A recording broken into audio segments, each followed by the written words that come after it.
Hello, I'm Noel Hacegaba, Chief Operating Officer at the Port of Long Beach. Welcome to Supply Chain Insight, where we discuss the latest news, issues, and trends in the supply chain with top industry leaders, experts, and influencers. Our objective is to bring you the insight you need to help keep your cargo moving. Today's business executives expect a lot from their supply chains: efficiency, velocity, flexibility, cost management, and operational excellence. Supply Chain Insight brings a supply chain to you, one segment at a time, to explore new approaches and innovative solutions that will help you and the Port of Long Beach deliver greater value to our customers and partners. In today's episode, we will hear from one of retail industry's most influential voices, Matt Priest, President and CEO of the Footwear Distributors Retailers Association. FDRA is the largest and most active footwear association in the United States. As President and CEO, Matt manages FDRA's day-to-day operations, and he also directs the operations of the Fashion Footwear Association of New York. Now, before joining FDRA, Matt served as Senior Advisor to Commerce Secretary Carlos Gutierrez and as Deputy Assistant Secretary for Textiles and Apparel at the U.S. Department of Commerce. Matt was also Chairman of the Committee for the Implementation of Textile Agreements, and he previously served as Senior Advisor to the Assistant Secretary for Import Administration at the Commerce Department, where he advised Assistant Secretary on textiles and trade issues. And before that, Matt was a Legislative Director for Representative Sue Myrick of North Carolina, where he was an advisor in the areas of textiles, trade, and economic development. Matt earned his BA in Political Science from North Carolina State University, and he lives in Northern Virginia with his wife and 3 daughters. Matt, welcome to Supply Chain Insight. We are delighted to have you on today. You and your members are right in the middle of one of the most challenging periods facing retail and footwear, and you have been an effective voice educating the public and policymakers on the impact of shifting trade policies and tariffs on the supply chain and the broader economy. And I know that our viewing audience will benefit immensely from your insights today. So thank you so much for joining us today. Oh, it's my pleasure. We've been friends for a long time, so thank you for allowing me to come on and talk trade and imports and all the fun stuff we're going through. Now, for those who may not be familiar with FDRA, Matt, tell us who you are, who you represent, and what you do to keep the supply chain going. Yeah, happy to. So we are an 81-year-old organization. We're based in Washington, D.C. We represent 97% of the industry, and our members are the who's who of the footwear space, right? So it's Nike and Adidas and Under Armour and Dick's Sporting Goods, Target, Walmart, all the way down to family importers, third generation family importers, and everyone in between. And our job is to be an advocate for the industry. We do a whole slew of different things, but right now advocacy is like the top benefit members are getting from us right now. And so that's who we are. We're a 501c6 trade association, like the Long Beach Chamber of Commerce or the National Football League, and we probably fall somewhere in between those two. And so we're proud to be the leading, kind of the tip of the spear as it relates to the footwear industry here in the United States. Well, thanks for that background. And by the way, you look great for 81, at least the FDRA. So the footwear industry. All my vitamins. So. Yeah, that's right. Take your vitamins. So the footwear industry is massive. I mean, give us a sense of the market. How many shoes are imported each year into the United States, and how many of them are purchased and consumed?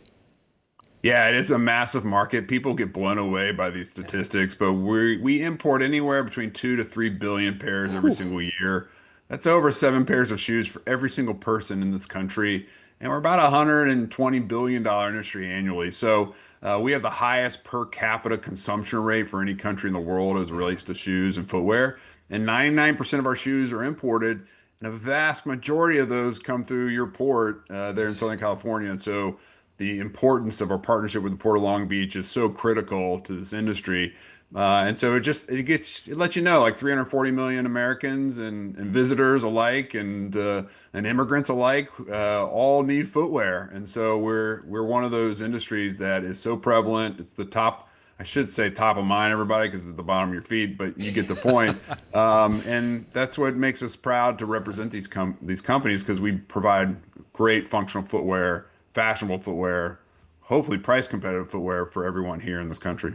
That is a massive number, Matt. And I remember when the shipping lines started upsizing their vessels, we used shoes to illustrate just how much capacity these 18,000 TEU ships carried. For example, when we ran the numbers, we estimated that an 18,000 TEU vessel had the capacity to store about 73 million pairs of shoes. Oh my God. I mean, just one ship. So it would take many, many of those ships to get to the over 1 billion that we Actually, a import. lot less ships than I thought. So Yeah. that is unbelievable. And God, some people would still probably say it's not enough, right? Those who not collect enough. shoes and Never enough such. shoes. I mean, that's a given, right? So at least in my industry.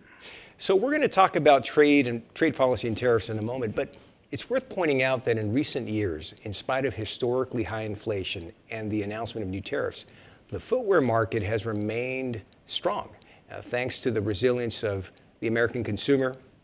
Everyone still continues to buy shoes, as you pointed out, Yeah. about 6 to 7 pairs per person who lives here in the United States. In fact, footwear spending, according to your latest report, was up about 3.1% for the month of June, reaching a seasonally adjusted $117 billion. And Right. that's a record month. So what do you attribute this to, and what's the story behind these numbers?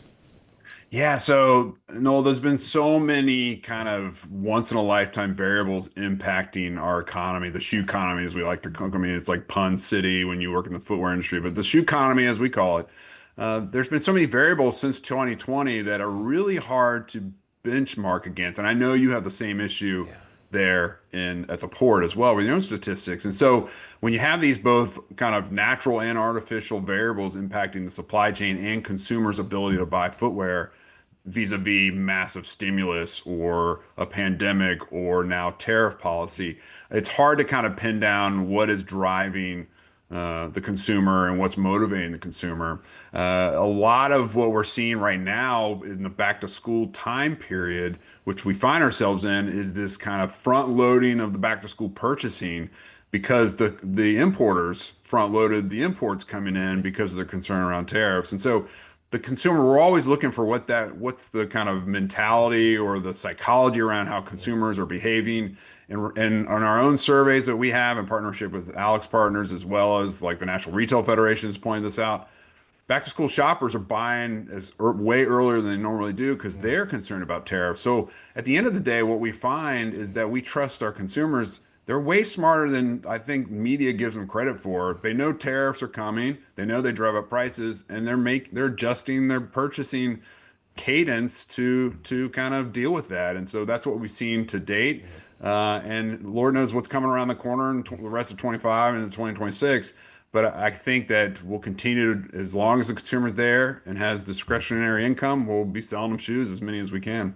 You know, that's very interesting, and it sounds like it's part of the broader, what I call the the resiliency of the American consumer, right? In Yeah. spite of all the headwinds, the American consumer continues to buy, and like you said, they are smarter than most people give them credit for. So this year has been a roller coaster ride. Between retaliatory tariffs, the ongoing negotiations with China, there's a lot of uncertainty in the market. You could say we've all been waiting for the other shoe to drop, no pun intended. Yep. But what are you seeing, and what are you hearing from your members? Yeah, so if you look at the second quarter, if you look at all of the conference calls around publicly traded companies in the second quarter, the results, the earnings calls, I think 84%. There's like 450 companies that report out in a quarter, I think. Don't quote me on that. That's ballpark. 84% of those calls said the word uncertain. And so that is the topic du jour. That is what we're all dealing with. And so when you think about that, our members are very uncertain. And so what we've tried to do as an association to best represent them is to be sure that we're constantly in their faces with information and being relevant and just driving as much information analysis as we can based on our expertise, being policymakers ourselves over the years. A number on our team have been in those positions, as well as being here in Washington, D.C., close to the action, as well as being on cleared advisory committees and getting, maybe some intel before it leaks out of the Wall Street Journal kind of stuff. Yeah. And so those are the ways in which we're trying to make sure that in this environment, our members, as they're dealing with uncertainty, they at least have an association that's got their back and is feeding them as much information as possible, even if it's not good news.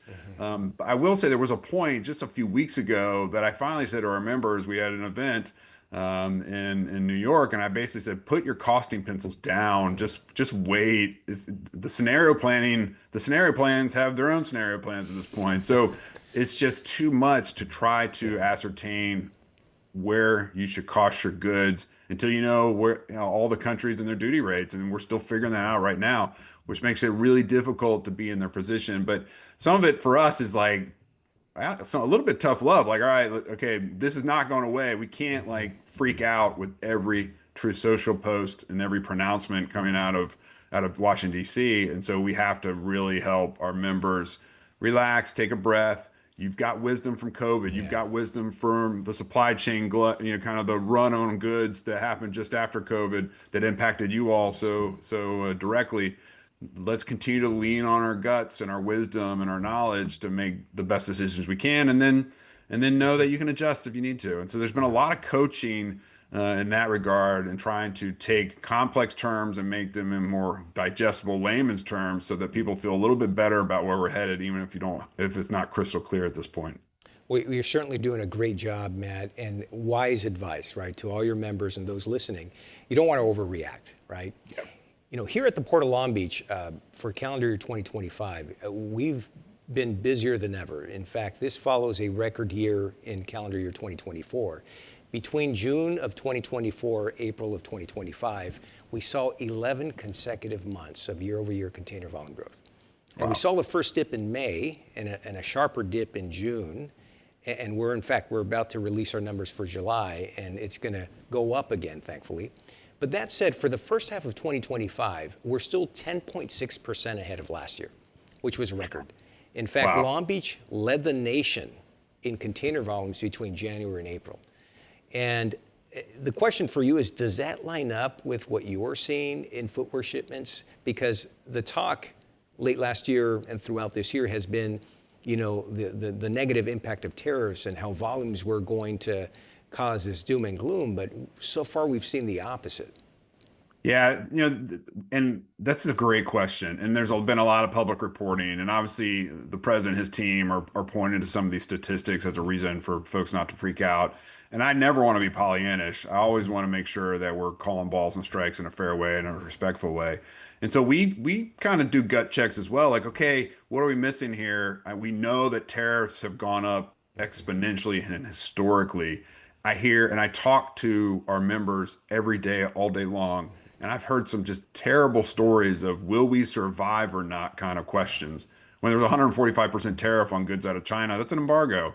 And we had some duties were pushing 200% coming out of China. And so you ask yourself, you're a small family importer, you're selling to Walmart and Target and the big retailers, but you're still privately held small family importer. Will we survive? Because it's going to cost us $1.5 million in duties to bring in $1 million worth of goods every month. No, you're not going to survive if that's how if the status quo continues. And so looking at the data, trying to understand where we're headed and trying to understand how much of this impact the retailers and the brands have absorbed at this point is the big question. And so that's why we're a little nervous about back half of the year. Yeah. But to your point, right now, our costs are flat through June. That doesn't mean they're not about to go up. I think right now, almost 80% of our members now have tariff product in the marketplace starting in July and August. So I think things are coming, and there's a delayed impact. But it also just shows you, I think, the wisdom of the industry that they're preparing, right? Because one of the things we learned in the pendulum kind of back and forth on inventory is that we had too much inventory, then we didn't have enough, and then inventory is an art. It is not, as much as we want it to be a science, inventory management, it is an art. You're not always going to get it right. And so I think right now there's a lot of wisdom we learned the COVID years, Noel, that we're now kind of discharging in the tariff years, because I can tell you time and time again, our members have said, we had a war room in the COVID years and we just propped it back up and it's all hands on deck and we're working through it. So I'm pleased by those numbers. I don't want anyone ever to think that we want things to go south. But I can tell you, our duty bill is going to go from $3 billion as an industry annually to $5 billion in 1 year. Someone's going to pay that. Yeah. And when you have those added costs, that's going to drive down capital investment, employment, and it's going to drive up prices. So that's what we're concerned about long term, even if the short term data right now is pointing to positive outcomes. Yeah, it's a good analogy. You continue to refer to the supply chain crisis, pandemic induced, and there were a lot of lessons learned. As a matter of fact, I call the fact that we all came together as an industry to navigate the supply chain crisis. One of the reasons why even today, in spite of record cargo volumes, you're seeing no congestion, no backlogs, no Right. delays. Certainly speaking for Southern California, I call that the secret sauce, how we all learn to work better together. And like you said, not get too bent out of shape on the numbers, recognizing that you have to be nimble and flexible. That's So right. here's the question of the hour, right? What Yeah. is your outlook for the rest of the year, calendar year 2025? Yeah, so we're trying to again not be Pollyannish, but we are concerned. So when we looked at actual kind of numbers relative to the first half of the year, we have a consumer survey. We've done a number of consumer surveys this year. We've even surveyed the president's supporters on tariffs and how they feel about tariffs. And spoiler alert, they don't like tariffs, particularly on shoes, even if they think they're more broadly important geopolitically, and we can respect that. But around the inauguration, we started to see our own internal sales numbers that we track weekly that consumers were spooked. And they were spooked by tariffs. And because it goes back to that knowledge and wisdom of the consumer. And so what we have found is that, our internal sales numbers are okay. They're not the greatest. It depends on the sector you're in and the segment of the industry that you participate in, is how you're feeling about the consumer right now and their purchasing power. But to date, our prices haven't gone up and our consumers still a little uneasy. So as we surveyed them, we talked to them, front loading on their own budgets and their own time, the back to school purchasing. What will holiday look like? Are they buying product now that they would have ultimately bought in the fall and heading into holiday that they're going to hold off and not buy moving forward? And kind of what unemployment does, all those critical numbers, that what does that all do and how does the consumer feel about it? And then lastly, I'll say in July, we saw a record number of searches in Google for footwear inflation. And so when you think about, okay, as a consumer going out there looking to see what's going on relative to pricing for their shoes, and they're using Google to do it, how's that, again, are they confident? And so it's going to be a mixed bag. I think there are going to be some will be fine and they'll continue to excel. But I think we'll have, if we're lucky, we'll have probably a flat to up a point or two year. And if that's what it boils down to, then that's probably good. The longer term question, Noel, is around the prices and will they go up, and how long our retailers and brands can hold on to those added costs without passing them on to the consumer, and that's to be determined. Yeah, I really appreciate you sharing your thoughts on that, Matt, because like you said, there's no science, right? It's more No. art than anything else. And I can tell you that here in Long Beach, at the Port of Long Beach, we expect to end the calendar year flat or just above flat, right? So Right. what you're projecting is really what we're projecting as well. Let's talk about something else that has emerged in recent years, the shifting in sourcing. So do you expect more sourcing from Southeast Asia and other regions as more shippers employ what has been called the China plus one strategy? Yeah, this is a question we unpack all the time, because it's top of mind for us critically right now. Yeah. So when I started this job in 2009, we were 88% of our volume was from China. Wow. And people were like, 88%, my goodness gracious. And so now we're 52%, 51, Wow. 52. In fact, this year we'll have a 30-year low on our reliance on China as it relates to footwear. Of course, a lot of that's artificially driven by the tariff policy, but nevertheless, we have been diversifying out of China actually even before the president's first term. It was something, that China plus one strategy that you mentioned was something top of mind for our members. We can't have all of our footwear eggs in the China basket. And a lot of what drove us away from China was market-based. China was rising, the middle class was rising, worker shortages, less interest in working in low production facilities. They wanted to work in services or in higher production facilities, technology, et cetera. And so we were moving into Vietnam pretty rapidly. Obviously, in the president's first term and now in his second term, those plans have kind of put our movement, have poured an accelerant on our need to diversify.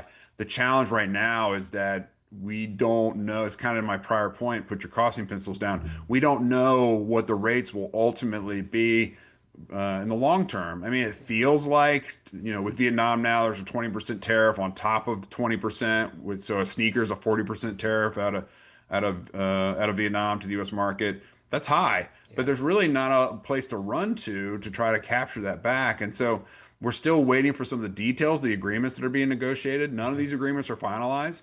And once we have those, I think we'll have more confidence in shifting. But I can tell you, we've had people shift to India and Brazil, and now we have these added tariffs on both countries. that are now 50%. So that's on top of, again, I go back to a sneaker. Now you have a 70% sneaker coming out of India or Brazil. That's not competitive. And so just when you thought you were okay, Yeah. because the administration asked us to leave China, we've done that, and then we get hit over the head in a new market. And that's why right now, that's probably the number one question about what's our strategy going to be? Where do we take our lumps? Where do we invest and just go ahead and go for it, even if it's going to be uncertain for a while? And we're dealing with that every single day. I have these conversations every single day because of the uncertainty of the landscape of what sourcing will look like even a year from now. Yeah. In recent years, Mexico has emerged as a nearshoring hub. Are you seeing any activity along these lines in the retail and footwear sector more broadly? Mexico has always been interesting to us because it's so close. We have the USMCA, NAFTA prior to that. There's a pretty onerous rule of origin. I won't bore Yeah. viewers with the technicalities of it, but it makes the flexibility sourcing out of Mexico can be a challenge. The other challenge is the president's kind of continued focus on migration and fentanyl, which creates these tariff pressure points that create, again, uncertainty, even if you're sourcing with your neighbor. And so while I think we always acknowledge Mexico's importance in the mosaic of opportunities that our importers have when it comes to sourcing product, they haven't kind of leapt ahead. They're still top 10 supplier of the U.S. market, but they haven't cracked the top five in a long time. And so, we'll see. We'll see kind of where the dust settles with some of these tariffs, and it could be more price competitive to actually go to Mexico. We have the USMCA review, the statutory review next year. Will they make tweaks where it makes it more flexible to source out of Mexico? I won't hold my breath, but that might be an opportunity for us to even make it more advantageous for us to source there from our neighbor to the south. And the good folks in Leon, Mexico, will always be important to us as suppliers to our market, and we'll continue to work with them as needed. So with everything that we've discussed, Matt, and that you've offered, right, what guidance do you give your members, and what advice do you have for the shippers who are listening to this right now? I think it's what we've already touched on, right? It's not to kind of freak out with each movement. The other advice is like the world doesn't revolve around you and your industry, and I have to tell this to myself in the mirror, and I have to tell it to our members because at the end of the day, the president of the United States has to govern, no matter who it is, and and maybe at some point she will have to make decisions that are important in their minds to the agenda that they brought and they've been elected to do. And so while we may not understand why there has to be another 25% tariff on India, and why I don't think that ultimately is going to help lower costs for consumers, which the president was elected on, there's a broader geopolitical calculation that doesn't necessarily always revolve around shoes. In fact, because of our advocacy, this is probably my 103rd interview since January 20th. Our comms people keep track of it, which makes me feel very tired when I hear that number. But because of the work we've done in the marketplace, someone even asked the president, a reporter asked the president, you want to make sneakers here? And he's like, no, we're not looking to make sneakers. We want to make high tech and AI and do those kinds of things. And we agree with the president. And so our hope is at some point, the rhetoric lines up with the policy and we get some relief. But in the meantime, my advice to everybody is just take a chill pill. There's probably a tariff now on chill pills as they've been imported, but take a chill pill and just one step at a time and stick to your core, stick to your gut, trust your gut. You've been importing shoes for a lot of our folks for a long, long time. Just go with, you're not always gonna kind of make the right decision in this environment. No one is. So just go with your gut, lean on your instincts, and trust your teams and your partners like the Port of Long Beach to get you through it. And I think you'll be fine. Well, as always, great sage advice, Matt. So I had the pleasure of being a guest on one of your podcasts some time ago, and you have a tradition of asking your guests what shoe they're sporting on that day. So I thought we would return the favor and ask you, what shoe are you sporting today? Well, in honor of having a conversation with you in the Port of Long Beach, I had to pick a California company. I had to pick a Southern California company. I had to pick a California resident who's iconic. And so I will do show and tell because that's what we do in the shoe industry. I am wearing Skechers slip-ons, the Snoop Dogg version. So Snoop Dogg, there he is right there. He has become an icon in the industry for us. He has like 15 different careers going at once. So for us, I thought, you know what? I'm going to be talking to you. I got to sport something that's iconic for for California, and so what better than a Skechers Snoop Dogg shoe? It's perfect for summer. Slip it on, slip it off, and off you go. And I'm sure you wear it well. And just for our audience, Snoop Dogg is actually from Long Beach. So not only did you get the right state and the right region, you got the right city. So Matt, thanks again for joining me on Supply Chain Insight. As always, your insights and perspectives were extremely helpful. To our valued audience, thanks again for joining us, and we'll see you again soon for another episode of Supply Chain Insight, brought to you by the Port of Choice, the Port of Long Beach.